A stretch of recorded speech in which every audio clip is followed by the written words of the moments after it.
Assalamualaikum warahmatullahi wabarakatuh. Apa kabar anak-anak? Semoga semua dalam keadaan sehat dan dalam lindungan Allah Subhanahu wa taala. Hari ini kita kembali belajar pendidikan agama Islam dan budi pekerti.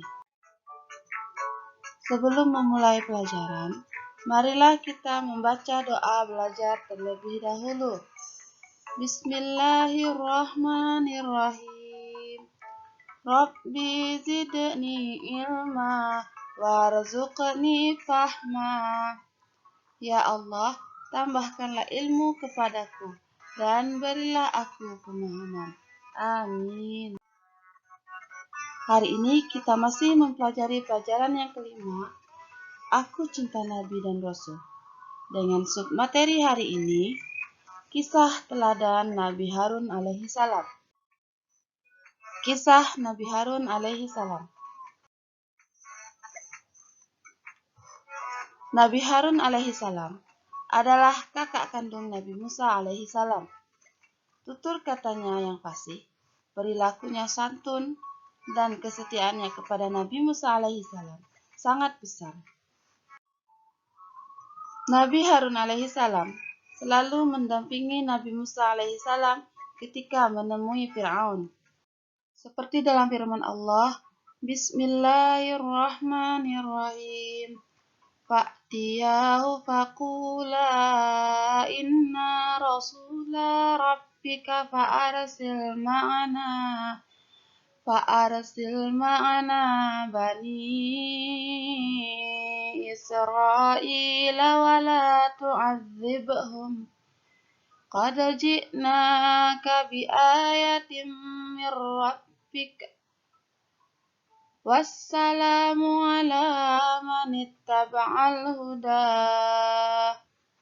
Yang mempunyai arti, maka datanglah kamu berdua kepadanya Fir'aun dan katakanlah, sesungguhnya kami berdua adalah utusan Tuhanmu. Maka lepaskanlah Bani Israel bersama kami dan janganlah kamu menyiksa mereka. Sesungguhnya kami telah datang kepadamu dengan membawa bukti atas kerasulan kami dari Tuhanmu, dan keselamatan itu dilimpahkan kepada orang yang mengikuti petunjuk. Quran Surat Toha ayat 47. Nabi Musa alaihi salam dan Nabi Harun alaihi salam selalu membela orang yang tertindas. Kaum Bani Israel yang tertindas berhasil mereka selamatkan. Setelah mereka selamat dari kejaran Raja Fir'aun, Nabi Musa alaihi salam dan Nabi Harun alaihi salam beserta kaum Bani Israel memulai hidup baru di negeri Palestina. Pada suatu malam, Nabi Musa alaihi salam bermimpi bahwa ia diutus oleh Allah Subhanahu wa taala agar pergi ke Bukit Sinai. Nabi Musa alaihi salam menyerahkan kepemimpinan Bani Israel kepada Nabi Harun alaihi salam selama Nabi Musa pergi agar mereka tidak tersesat. Nabi Musa alaihi salam berpamitan pada Bani Israel dan menyampaikan bahwa selama Nabi Musa alaihi salam pergi, kepemimpinan Bani Israel diserahkan kepada Nabi Harun alaihi salam. Akhirnya, Nabi Musa alaihi salam pergi menemui Allah Subhanahu wa taala. Nabi Musa alaihi salam meninggalkan Bani Israel selama 40 hari untuk menemui Allah di puncak Gunung Sinai. Setelah kepergian Nabi Musa alaihi salam, ternyata Bani Israel tidak mau mengikuti ajakan Nabi Harun alaihi salam. Mereka dipengaruhi oleh salah satu dari Bani Israel, yaitu bernama Samiri. Samiri mengajak Bani Israel menyembah patung anak sapi yang terbuat dari emas.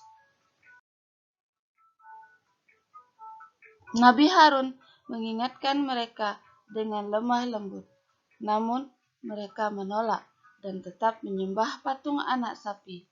Bahkan Mereka mengancam membunuh Nabi Harun alaihissalam. Setelah 40 hari Nabi Musa alaihissalam kembali kepada kaumnya. Ia sangat terkejut melihat kaumnya menyembah berhala. Nabi Musa alaihissalam pun marah. Ia bergegas menemui kakaknya, Nabi Harun alaihissalam. Ia lalu memegang dan menarik rambut kepala saudaranya. Nabi Harun alaihissalam berkata, "Wahai anak ibuku, kaum ini telah menganggapku lemah dan hampir saja mereka membunuhku. Janganlah engkau permalukan aku di depan orang-orang, dan janganlah engkau jadikan aku sebagai orang yang zalim." Nabi Musa alaihissalam sadar dan merasa bersalah. Beliau meminta maaf kepada Nabi Harun alaihissalam, lalu berdoa kepada Allah. Bismillahirrahmanirrahim. Qala rabbi ghfirli wa li akhi wa adkhilna fi rahmatik wa anta arhamur rahimin. Yang mempunyai arti, Musa berdoa, "Ya Tuhanku, ampunilah aku dan saudaraku, dan masukkanlah kami ke dalam rahmat Engkau, dan Engkau adalah Maha Penyayang di antara penyayang." Setelah mengetahui penyebab kesesatan kaumnya oleh orang yang bernama Samiri, Nabi Musa alaihissalam menghukum Samiri dengan mengusirnya dari kaum Bani Israel. Dan patung anak sapi dibakar. Dari kisah Nabi Harun alaihissalam yang telah Ibu jelaskan tadi, dapat kita ambil keteladanan dari kisah Nabi Harun alaihissalam, yaitu yang pertama, setia pada kebenaran dan keimanan. Yang kedua, berperilaku kasih sayang dan santun kepada siapa saja. Nah, tugas pada hari ini yaitu anak-anak silahkan mengerjakannya pada buku. Yaitu tugas yang pertama, Nabi Harun alaihissalam adalah kakak kandung Nabi. Yang kedua, Nabi Musa alaihissalam meninggalkan kaumnya selama. Yang ketiga, Bani Israel menyembah patung anak sapi karena dihasut oleh. Yang keempat, bagaimanakah sikap Bani Israel terhadap Nabi Harun setelah mereka tinggalkan Nabi Musa alaihissalam? Yang kelima, sebutkan 3 sikap terpuji yang dimiliki Nabi Harun alaihissalam. Demikian pembelajaran hari ini. Semoga dari pembelajaran hari ini kita dapat meneladani sikap-sikap dari Nabi Harun alaihissalam. Assalamualaikum warahmatullahi wabarakatuh.